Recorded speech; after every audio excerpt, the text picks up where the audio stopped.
Hi, this is Carrie Brownstein. This is DJ Premier. This is Darren Aronofsky. You got the RZA right here. Rose McGowan. Radiohead. Aisha Tyler. Tribe Called Quest. Fred Armisen. Prince Paul. Javier Munoz. Seth Meyers. Frankie Cosmos. Flying Lotus. Hi, we're Chaim, and you're listening to the Talkhouse Podcast.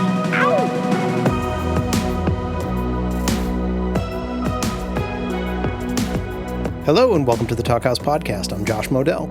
This week we've got a timely conversation recorded just hours after the presidential election was called, and yes, it was on their minds. It's frequent Talkhouse alum Julien Baker and her old friend Nick Carpenter, aka Medium Build. Now, Baker is a powerhouse singer and songwriter who's best known these days as one-third of the supergroup Boy Genius. You'll hear her refer in this chat to Lucy and Phoebe, her bandmates Lucy Dacus and Phoebe Bridgers. But we've been fans here since way before that. Her amazing debut, Sprained Ankle, will be 10 years old next year, and she's built herself an incredible catalog and fan base since. Baker's last solo album was 2021's Little Oblivions, and I imagine there's some new music coming in the not terribly distant future. She has loaned her powerful voice to other artists since, though, including her old friend Nick and his project Medium Build. His new EP, Marietta, out tomorrow, features a duet with Baker called Yoke. Check out a little bit of that song right here. 'Cause the yoke was so heavy, and the yoke was so... A carpenter who's based in Alaska has made 5 full lengths as Medium Build, and his deeply personal songs strike a chord in the same way that Baker's do. They have similar backgrounds, having grown up queer in religious households in the South. As you'll hear in this chat, Carpenter explores his background in his music, and his honesty tends to melt audiences once they let him in. I'll be truthful, I thought these two were going to bail on chatting the morning after the election, and I wouldn't have blamed them at all. It doesn't seem like the cheeriest time in America to be a proud member of a marginalized population. But I was so cheered up by listening to them talk. They're not psyched naturally, but they remain undeterred and committed to spreading honesty and love through their music. Sure, there's some earned cynicism about commercialism and the less pleasant parts of their jobs, but mostly it's the joy of homies, sincerity, and consensual hugs with your local barista. Enjoy.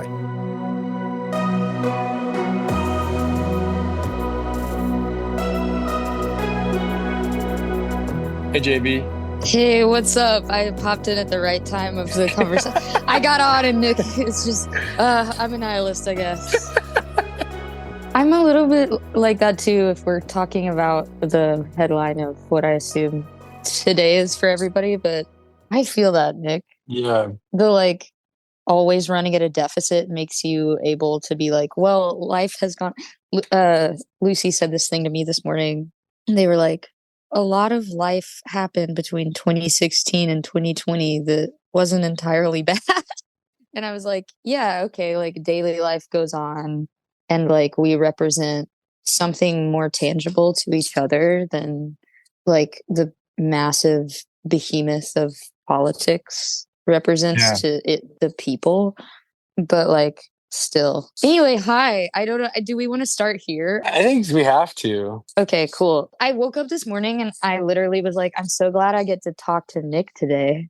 I'm in Dublin right now, which I feel like I'm cheating. I feel like I'm drinking Guinness and counting cows and hugging strange old men. And I've just been having this little walkabout that feels much separated from the American spirit of this week. I've just been I think it's a good sort of reckoning for me to get on the phone with Americans and look at myself a little bit. When do you come back? I don't come back till week before Christmas. Oh, shit. Yeah, you're out there. Well, you're missing Thanksgiving. Yeah. That's kind of good. Yeah. That one's not a huge one for me anymore. Neither for me, but I feel like the family, it's the cultural pressure of everybody's off at the same time. Oh, yeah. Because everybody in my life still works a contracting job or a home health job or whatever in my family. So it's they all get off. They can't just be I'll come see you the 3rd week of March.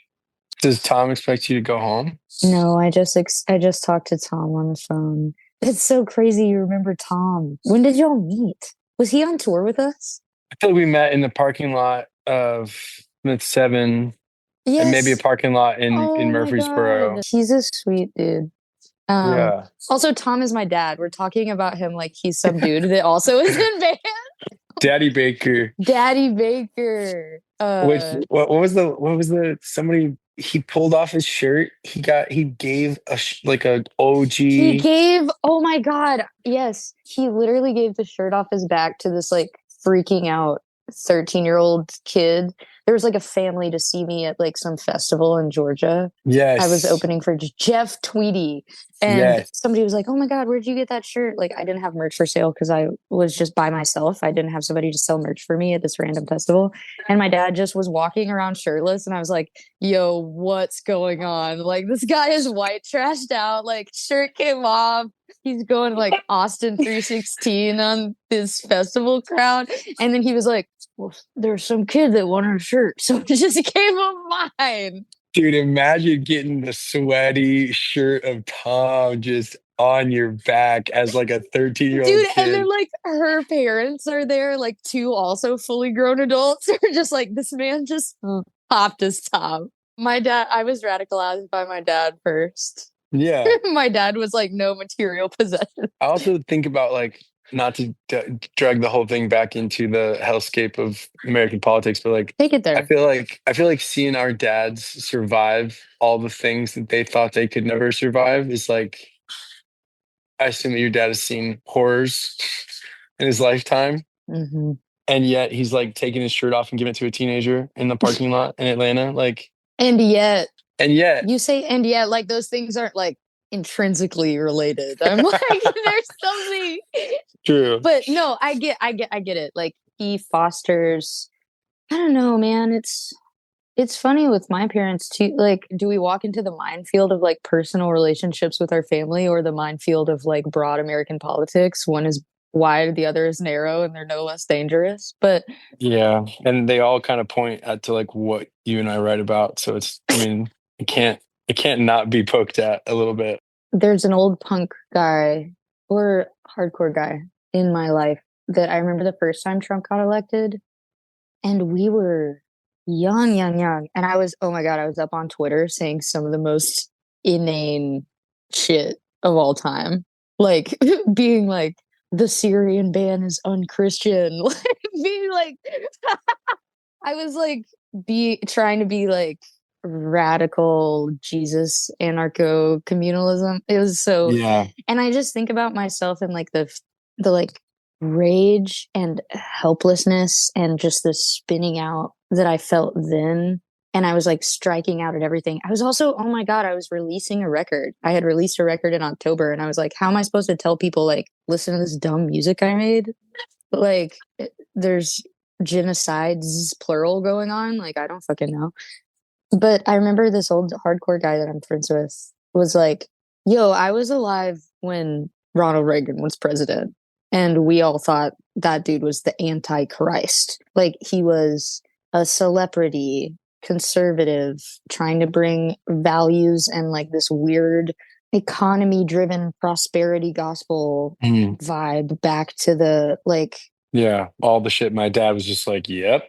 Yeah, exactly. Yep. Yeah, and it's nice to hear, I guess, from people who were like, we thought we all wanted, you know, Reagan to drop dead because we were like, this is the worst thing that's ever going to happen in this country, and we like survived. I mean, it's like I wasn't alive during that time, and I only have my experience, but I'm also just like, yeah, it's not even about the policy, like. Obviously Reagan policy fucked up, but like what it did for the cultural climate at that time around like whatever neoconservatism would have been then, being like spurring people to be like, this is the American value. This is the norm. There's like a clear normative, like after a whole bunch of like free love movement and like fucking descent to a war, like war being covered finally with like technology where we could see how like like much of an atrocity it was, and B, that it was useless and like puppeteering, and then Americans just being like, actually no, I'm still on board with the like isolationism. I don't know, this is like just stupid dumb political word salad, but I'm just like, damn, I think about all the like, I don't know, history was so boring when I was like in high school and college, and I was like, oh man, I hope I don't fail this course. And then like all the latent stuff that they kept being like, remember this happened, remember this happened, remember this happened. It's like a cycle or like a weird prophecy thing where like the remembering history, there's actually some sort of like comfort in that because you're like, this is all part of an ongoing thing. Like, this is not a new feeling, what I'm feeling, the despair. Yeah.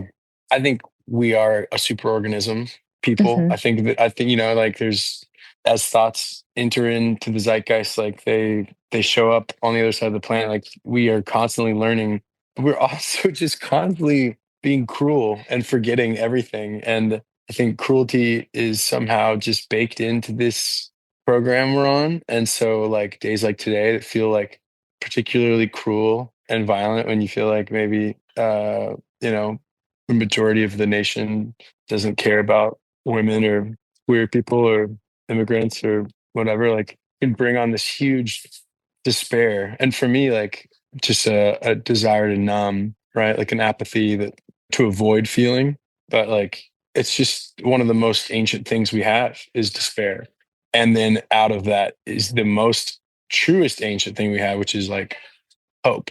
Because like we wouldn't have built tools if we didn't have an idea that we could do the job better, right? It's like we don't have the most evil hat on the top of our head, and like we have no fight. Like, and it's not really a day that anybody wants to like celebrate, but like, fuck, man, there's like a 15-year-old queer kid that's getting like radicalized right now. Seeing the entire nation choose the wrong thing. It's so weird because I feel like I was like right now. Oh, there's so many tiers to it. Like, yes, seeing what you're saying, like seeing that the majority of the country is voting for someone, or like extrapolating from seemingly the majority of the country voting for Trump. I'm like I had a thought this morning where I was like, if he wins fairly, then I have to be like, that's what people want. Right. It's like, like being in a breakup and being like, we're still in love. Yeah. On the bottom line, if people cast more votes for Trump than for Kamala, that is disheartening in a way. But then it makes me be like, what do you actually like? I wonder if there's this part of it where people understand that it's like half of the shit that they say is a farce. Like that's what makes me so bummed out is I'm like, sorry, my dog is going crazy. Beans. Hi, Beans. Yeah, she doesn't know anything about the election. Beans has never even heard of the Electoral College. Dude. But I'm like, okay, so do all these people actually not, like on some fundamental level, they don't trust that what Trump is saying is literal? Because otherwise they'd be like, you're a monster. And then I'm like, so our whole country agrees it's kind of a reality TV show farce. Yeah. Where like, it's like that guy at the bar that's like, I'll fucking kick your ass. I'll kill everybody in here. And then like, if we thought that was true, we would arrest that person. But he's just saying some shit. And like, we think it's funny or we're entertained or like, what is we being like the American public? And I'm just like, what? That makes me feel so, like you were saying, like numb. Because I'm like, no, I'm so detached from this process. It just feels like something that's happening outside of me without my like consent or any controls. I'm just like, yeah. Well, and also like, that's a really nihilistic way to look at it. And I'm like, oh, I'm going to like, participate with my community, give mutual aid through channels that are not the government. Cause I'm like, I'm almost at some point, like there's a bunch of like massive charities that exist as like tax runoffs. Like they're doing something good kind of, but then the administration cost is so high and really they're just like places for rich people to donate to get tax write-offs and they're like giant banks essentially. And I'm just like, damn, I think I'm just going to float my homies some money when they need it. Cause I don't trust, like I'm eternally more mistrustful of systems but I don't want to be like a fucking. Yeah, you're like, am I turning into a fucking Republican? Yes, like by being afraid that people want more from me than I can give, and like, yeah, it's like my dad being like working class his whole life and like making like just a little bit of money and being like scared of poor people. And it's like, dude, because that was you like 2 weeks ago, or no, not like, even like scared of sure poor people, but I mean like the way that I'm like distrustful of any distrustful of systems and being like, I don't know, man, like I feel like I could get really like tinfoil hat really fast and I have to remind myself to like open the the Pandora's box of Twitter every once in a while and be like, what's going on? Like, I should know. And then I just don't like trust any of the information. Oh my God. One of my friends was telling me they went to a journalism panel with the folks who like did investigative journalism around Watergate. And somebody asked them like, do you think it would be easier or harder to break this story today? And they like didn't miss a beat. And they were like, way harder, because no one believes anything. They were like, we should have put this on Twitter immediately if that had existed, and who would have believed it? It feels like being in a mental asylum where you're like, I'm not crazy. Like, are you crazy? I'm not crazy. Is this a test? Like, I don't know. Do you fuck with Abigail Thorne? No, She has that YouTube page called Philosophy Tube. She's British and she's fucking nuts, dude. She does like, it's like full blown like theater and film meets like just running down every system, and she like reads hella books and references everything, and she just kind of shreds all the way we think systems are going to save us and how they really never do. But then you can't quit. I don't know, I'll send you some shit, but yeah, you can't quit. You're within it. you can't quit. And also like she even goes into this thing where she's like, well, I've been to prestigious universities and I've read more books than probably most people on earth, and I know a lot, and I have a lot of people that follow me, like maybe I should be in control. And then she like literally like starts putting this like creepy ominous music behind her, and she's like, no, I should be able to tell people what to do. And she like leans in this whole thing. She's like, that's how we get there. Like it's the fear, because like when you don't trust anyone, then you think you know better. And when you think you know better, then it's like, well, how long till you're in control and you're the gatekeeper, and then you're the evil hat. Yeah. I don't know. It's just all of the fear has to point us towards connection and towards just like radical truth and trying and failing and giving to a mutual aid and doing your homework, even if it does get laundered into some fucked up shit, or like going straight to the source. Yeah. Well, that's the thing too, is like, it's like, I don't know, I voted because I recycle and pray to God. Like, do I know if it matters or if it's making a difference? Not exactly.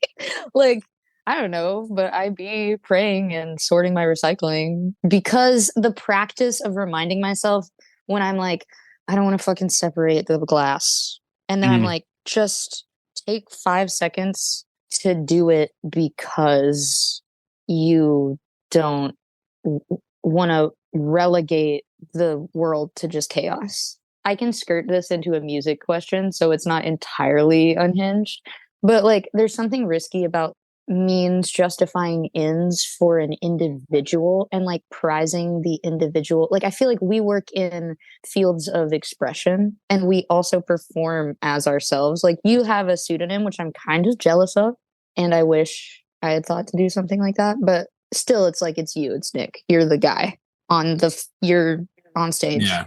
And I just wonder about, like, sometimes I see like Minor Threat being like, we're not gonna play any shows that aren't all ages, or certain folk punk bands or weird This Bike Is a Pipe Bomb type bands being like, we're not gonna sign to a label because we choose to exist outside of the structure that we detest. And then I'm like, there's This Bike Is a Pipe Bomb and like Lost Dog Street Band out here fucking doing it real punk style. Or like fucking Homeless Gospel Choir, AJJ. Like people that are saying some real explicitly radical shit and choosing to live their values really openly.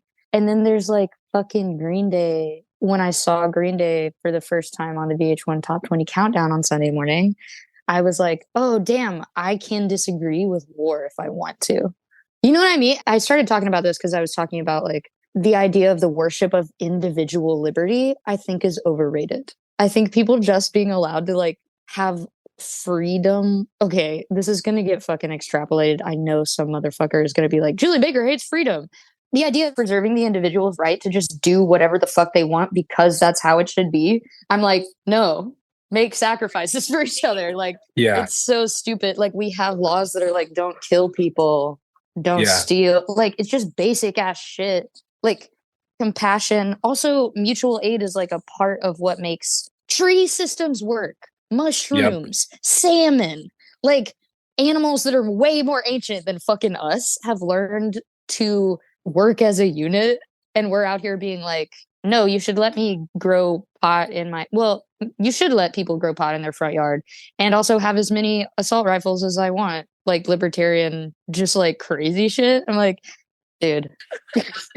I can't wait to see how that gets chopped. Yes, let me say what I'm hearing. There comes this urge, and I see it on both of the teams, which is why, I mean, this is a longer conversation that we probably won't have today, but like, we need more fucking parties, and we need just more opinions. Yo, We need more it's so people. stupid. This or that. The like binary of it is like, well, you have It's two so options. church. It's like heaven or Yes! hell. It's like Yes! God and Satan, and then you demonize the other people, and then it just leads to this like No inevitable nuance. But then civil who wants to war that vote for an we're independent? right. Like, Because then, well, yeah, because you'll get shamed by all your fucking lib homies for like wanting another voice in the party. It's like, well, you go. Now's not the time. Anyway, sorry. it's never I'm the just time. there's this sort of ethos that goes into religion, it goes into politics, it goes into punk of like, I am as powerful as the things I resist, right? Like, Mm. you know, it's punk bands resisting the label. It's like I am as powerful as the things like, oh, I don't have any friends that would ever vote for Trump. Or even like Gold Star gays, right? It's like I've never, or like it's like all Yeah. these like there's just like this like I am this uncomplicated character who's lived this pureness. And then you have Green Day being like so commercial and being like, yo, fuck George Bush. And we're just like I'm not even saying they're the most radical motherfuckers. I'm like, yeah, I didn't read the Little Red Book because of Billy Joe Armstrong, but like it put me on a path, you know? Yeah. It's just like I don't want anyone to feel inappropriate on their shit. But yes, when you're on your like I have to have mine or else, it's gotta go to group, right? Take it to group. Take chat. Are we cooked? Chat. Am I are we fucking What cooked, does chat? that mean? We have to push back towards connection and community. And it seems like almost nobody really wants to do that. And especially not when we binary everything, because then it's like, why would you ever talk to the other team? They're evil, right? It's like, I don't know, we have to destroy the binary, we have to destroy the otherness of folks. And Yeah. we have to do that in this Zoom call in the next 20 minutes or else we're fucked. No, I'm just like, it's like the most respite I've found living in community. Like living with in community with people is fucking hard. Mm-hmm. And I think maybe you and I, there's some like program recovery world stuff that I've done that I'm like, this is ideally how church would be. Like the deity part is decentralized. Like there's not a dogmatic thing you agree on, but everybody is just like, we have to live and work together in order to survive. Like, I need your grace and I need your guidance. And I need also the like bring it to group thing is so real. Like, I need to put my ideas in front of another person. I can't tell you how many times I had to put the idea, I don't want to vote in front of my friends and be like, I don't want to do it. I don't want to do it. Yeah. And then everybody was like, bro, you have to. And I was like, okay, I will. I know discourse is a word that gets thrown around in a funny way a lot, but like discourse as in like your shows are discourse. Like when you're bringing an idea to all your the little kids who are, and fully grown adults who are at your show, I see a lot with what you do. It's like permission giving. It's not like prescriptive. Yeah. When you're performing, you're not being like, and here's my manifesto. Like I was just watching like some old live videos of bands, like political hardcore, like diatribes from stage being like, this is what we believe. And I'm like, you're not in, well, I don't know. I'm like, I guess for them, it is like they're in Tiananmen Square, you know, they're like, this is for my life right now. But it's almost like the way you open up shows as like permission to exist. Doesn't it make you wonder, like, are we the like soft queers that don't appreciate Stonewall or something because punks fought for us, or just have we like softened as a culture? What the fuck did they fight for if we are miserable? Dude, I had this conversation once with my dad about, and it like really reframed some bootstrap stuff. Like, well, you remember this? Probably we knew each other at this time when I was like broke as fuck at MTSU, like eating ramen 3 times a day. And I remember my dad called me and he was like, "Do you enjoy being poor?" And I was like, "No, I just thought this is kind of what you do for your cred." Same way with DIY.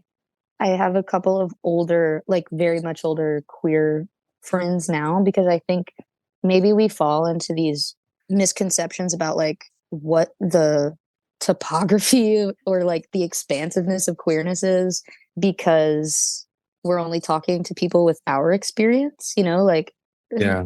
20 something queers in creative jobs or whatever.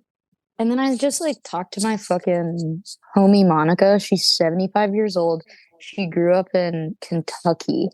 And she's like, "Yeah, dude, I don't know. I went to see the Supremes when it was a racially segregated crowd. And now I can be an out lesbian who's not getting sent to like electroconvulsive therapy by my like fundamental Christian family." And I have to be like, oh yeah, like shit is slowly changing. Like the rudder is moving. The ship wheel isn't like capsizing, but the rudder does move. And I'm just like, yo, if I can't just walk down the street holding hands with my girl and be like, yeah, this is safe for me. But then I'm also like, that it's safe for me because of a really tenuous social structure. And also I'm like in Los Angeles. There are places in the United States where it doesn't feel as safe.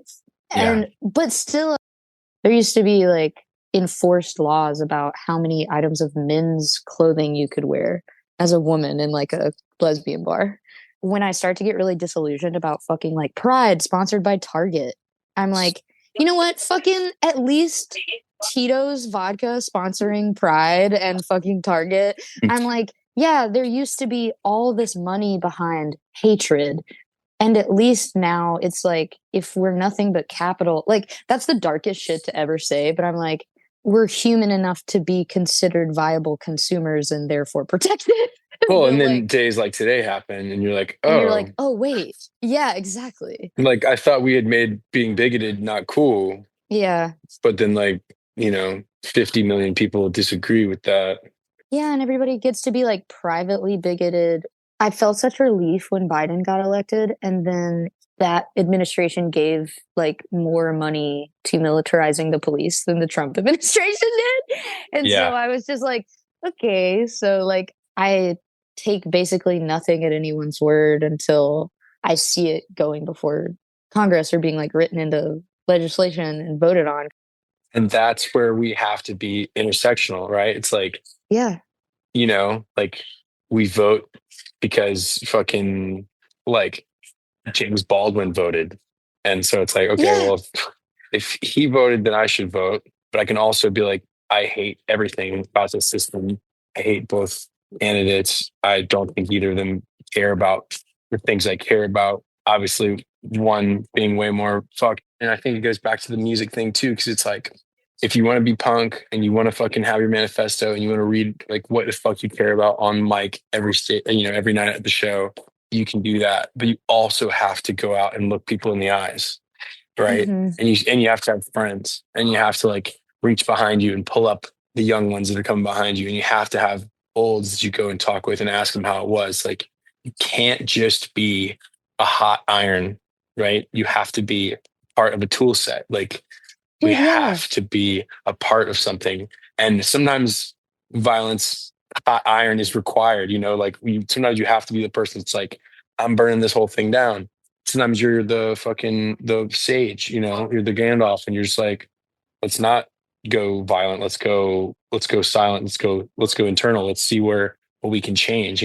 We require a fellowship. We require community. We require bringing it to the group. And like, I am so aware of my own, I'm not aware of what I don't know, but I'm aware of I'm aware of the large things I don't know. And then there's even more, right? And so it's like, that's what I bring to the mic every night is like willingness, dude.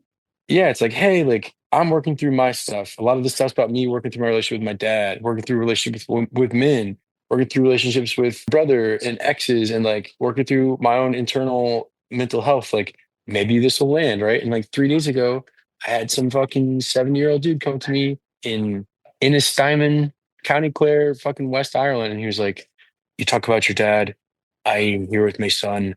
It means a lot. Like I'm thinking about my son now in a whole new way. Like, you know, like that. Like, and so thank you. I know that's a lot, you know, and just like, holy shit. Like I got an old man like crying, telling me he's considering being nice to his son. And all I did was I just had to chat about my dad on stage for an hour and bitch and moan and sing my little fucking emo songs. And now this guy's like rethinking, you know, hugging his son and telling me he loves him. And like, that's the work we have to do for radicalizing people. That's the work we have to do to like, I know it's just, you know, not the day you want to say it, but like, that's what I have to do to like become friends with my Trumper cousins, man. Like I have to fucking, I You gotta have love to, them. because how Gotta else? love them. You have Yeah. to, because how else? That's the thing too, is like when we were talking about the punk stuff, just like not letting the frat dudes into the punk house show is like, how are they gonna see anything else?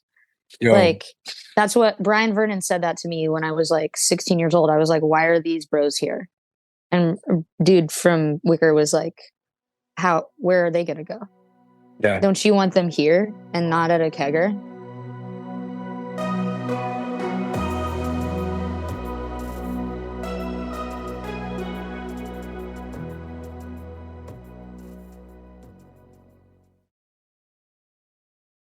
I've been reading this book called Psychopolitics that I highly recommend.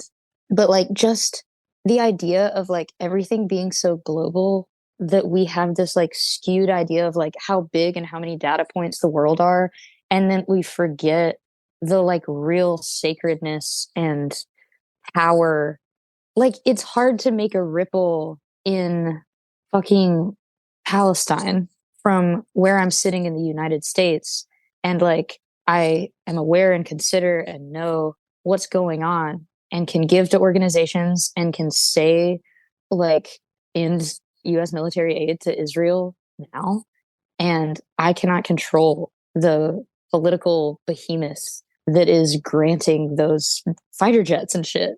It makes me feel so powerless. And I think it can feel really small and self-serving, but it's so important what you're talking about of like a conversation you had in person between another human being really radically changed how they think about their relationship to other humans. I don't want to be like, get off the fucking internet, but I am just like, there has to be a limit. It sounds so fucking like facile and like a platitude to be like, help your neighbor move, watch your friend's baby, like spend more time talking to crazy guy on the corner who's always there. That will give you the breadth of, like, I would say more of a breadth of experience and like nuanced life than just being on a like targeted data, surfing a targeted data stream. And I'm like, I just don't want the mind to get isolated. Like, that's what I fear, is that like the mind gets isolated as an individual and then transported to this virtual hypothetical space and we forget to like hug. Like, that sounds so stupid. It sounds so stupid for me to say that, but I'm just like, I don't know how I can resist the war. Like, I can't do anything further to resist war or to resist, like, I can resist single-use plastics by not buying a bunch of water bottles. I can choose not to shop at such and such place because of their affiliations with such and such evil thing, Raytheon, whatever. But like, there is a lot of power in my dissent to violence. I refuse violence. Yeah. It's not like there's this huge system and you have no, like, you're a cell in the superorganism, and you can be like talking to the other cells around you and be like, hey, let's fucking split. Like, I don't know it. And I think the digital awareness is not helpful all the time. Mm-hmm. Right. And like, that's the thing that also like my girl Abigail on Philosophy Tube talks about. It's like, we've just sold all of our data to tech companies to better market stuff to us, which we chose willingly because we thought it was so sick and convenient to like get ads for like cool new running shorts every other day on Instagram, which like, yeah, you and I are suckers for. But like, Yeah. it's like when I get in the phone thing and I'm just like staring at Instagram and I'm looking at all my friends in New York and LA, I just be like, fuck, fuck, fuck, fuck, fuck. And then like, I have to actually think like a Christian, like an evangelical, like that I was raised. I'm like, Yo. I need to be going to restaurants where Christians eat and work, and I need to be up in their midst, and I need to be like becoming friends with them. I need to go You to gotta like, be, dude, you gotta be coming alongside like the Holy yo, Spirit, dog. yes. You gotta be. I need to be Yes. going to like the Trumpy diner and just putting up a good hang in my little like short shorts or my earrings and like just be Yes. like, yo, like I'm not scared of y'all. Like I'm gonna let my little freak flag fly. I mean, obviously, if I, I have the privilege of being like a over 6 foot tall white dude, so I get like people leave me alone generally. But like, I want to put my body in those spaces rather than my thumbs. Right? It's like I want to put my entire fucking body into the love program, into the change program, because that is the biggest dude. and most effective organism we have. And like, yes, I mean, opting out of certain things we know are problematic, like will always be like the first tool. But like if we're not willing to like go, man, it's just like I sound like goddamn Paul, bro. And I'm like, we gotta go, dude. You We gotta go. You gotta gotta take the go. message out. You gotta go. Yo, I know. And I'm just like, I feel like that about like gigging. I don't know if I can not be touring because it's just like the making of a time and a place for people to gather. I'm like, yo, you and I aren't even the most important part of what's happening that night. Like, people know the songs, they share an affinity for either something we're saying or our musical style, and they meet up with each other to have dinner and ask about how their breakup is going and how's your mom? I know she's sick. And like that's my ideal, is that like they share a car ride together from some other part of the city and they're like, what is going on? Like that it brings folks, or they're like, actually, homeboy is going to be at this concert and I think y'all would really like each other. And then you know what I mean? Like shit, like Yeah. that's why I don't know. I've been trying to go to gigs that I'm not playing as much as I can when I'm off. And I'm like, yeah, this is important. I just so quickly am like, my job is stupid when it's all in my phone. And then I'm like, no, dude. It's so hard to accept that privilege, especially on days of self-hatred, or when you're tired of the panopticon that we've built and you're scanning something else, and when something feels phony to you, it's being peddled.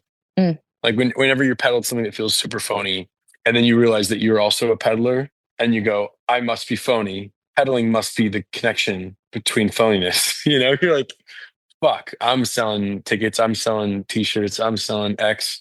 And then you go see a show that moves you, right? And like hurts your chest and you're like, breaks I you needed open. that. Yeah.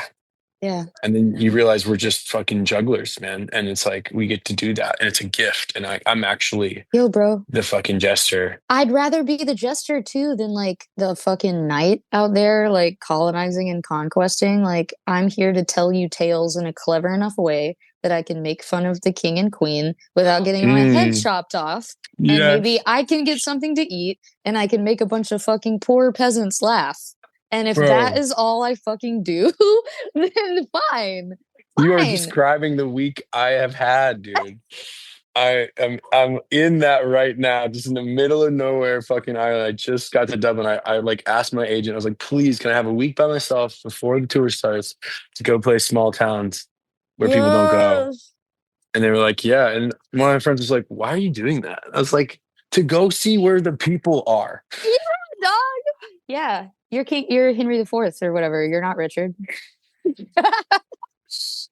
And yeah, dude, you make these old timers uncomfortable, man. Like telling a bunch of old heads like that, I'm like a bisexual alcoholic and that they should contact their son. But then they're laughing, and then they're like, but also this guy's saying like fuck God and shit. And like I don't like that, but he's also making me laugh, and maybe he doesn't mean everything he says. Like, and maybe I'm gonna talk to him afterwards. And when I get over the ego and all the shame I have for thinking I'm cool enough or good enough to do this job, it is very humbling and sweet and tender and connected. And I think it's definitely saving my life. Yeah. And maybe it helps shape one other life. And that is the little domino that goes into the next election, or, But yeah, you're willing to make a fool of yourself. Yeah. I mean, not that you're making a fool of yourself, but I think it's like, actually, I don't like the money that I make. I'm like, you don't even have to pay me to play a great show.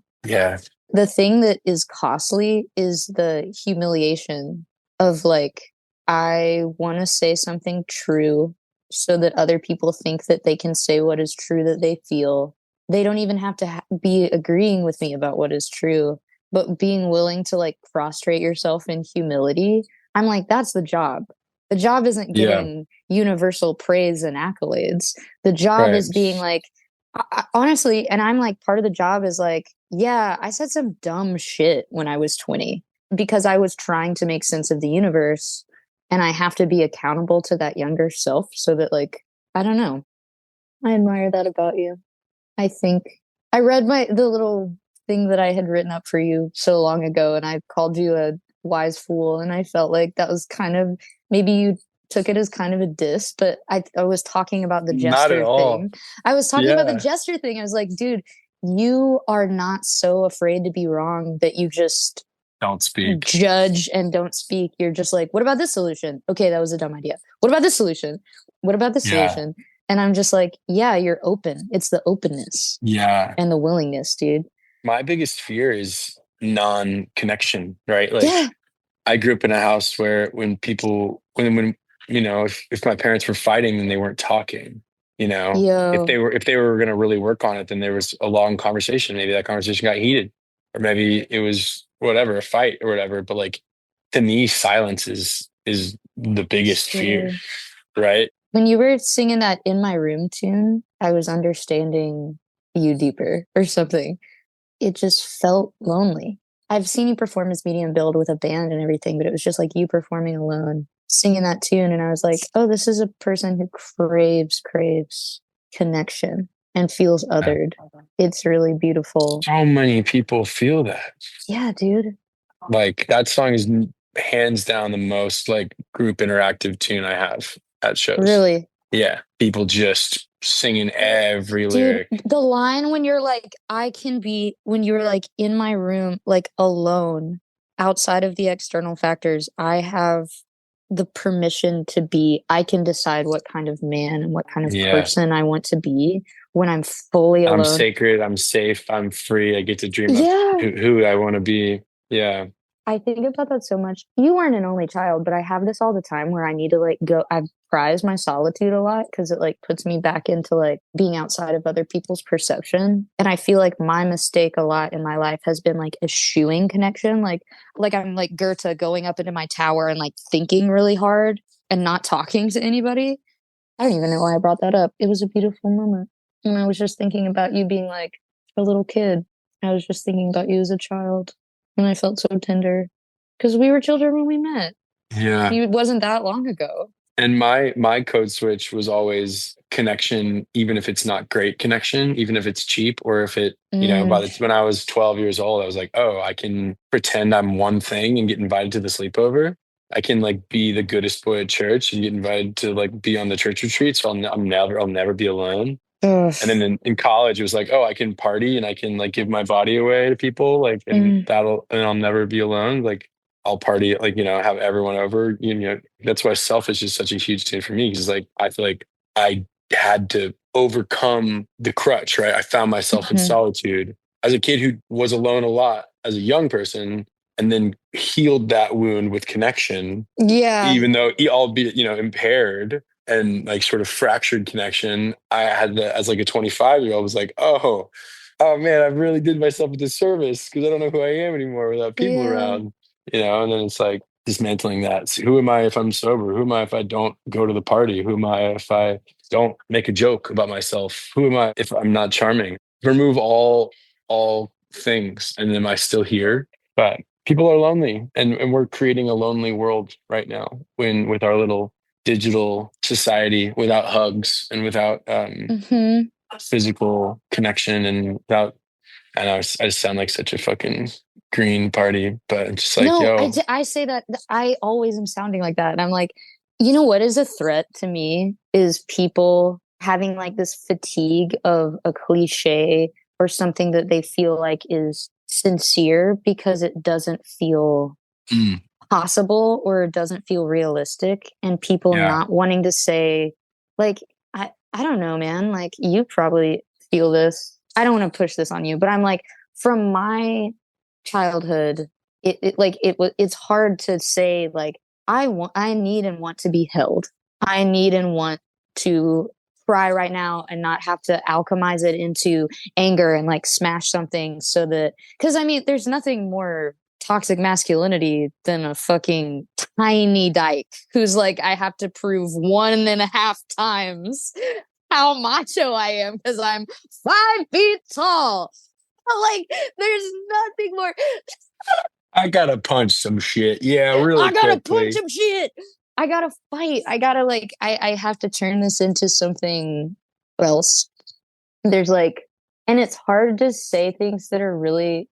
And it's almost like Phoebe says this all the time about how like free the nipple is a little bit shoogy now because it's been being said, like it's like second wave feminism or whatever. But the nipple is not free. And we all just let it become corny because it got talked about so much. And it's still not happening. Like, it's not like it's a past, like, love is love, whatever. Yeah, gay people are chill. It's like, it's still not acceptable to be sincere. Yeah. To be vulnerable, and all of the like self-help as a commodity of like a podcast that's going to make you like a more optimized person so you can be a better part of the fucking workforce, saying like vulnerable. Some of that stuff trips me out, and I'm like, you have to actually say how you're feeling. Yeah. Cliches are this beautiful reminder of the things that we all agreed we fucked with for a second and needed. And then we're like, never mind. I was just playing. I was just gauging the reaction to see if that was going to be a joke or serious. I know this sounds like super gay, but I love you, bro. It's that. Me and Matthew Gilliam hugging one time. And then we were like 20 years old and we were like, let's never do that again. We hug after every show now. I'm like, it feels good to fucking touch. It sounds like I did Molly before this call. And I'm like, everybody needs to be touching more. Dude, it's just but true. I'm like, people touch grass, touch the homies. Touch the homies. Hug your pet. Hug your barista if they allow it. Consenting touches with the barista, I think, could really change some things. Oh no. Funny. But I hope you have a great show. Yo, I'm so glad I got to talk to you. I needed this in a huge way, and I didn't realize it because I've been really sad the past 24 hours. I don't know why. It's like nothing going on. just deep sort of hopelessness. Yeah. And talking with you always is it for me. Dude, I know. I love you. When I was talking about touching the homies, I was like, yo, at that show, I feel like I was holding your face like a mob boss, like, my boy. I love you so much. I just wanted to grab your little head. I was like, the footage of our hug is so cute. Like, and I got like followed by all these like fucking JB Stan accounts. It was like, they were just like, it was like play by play, like a little, like a comic strip of like our hug. And there was like, you just have like, you're kind of holding just like the nape of my neck so tenderly. And I was like, dude, I am loved. And I love. You are loved by me so much, Nick.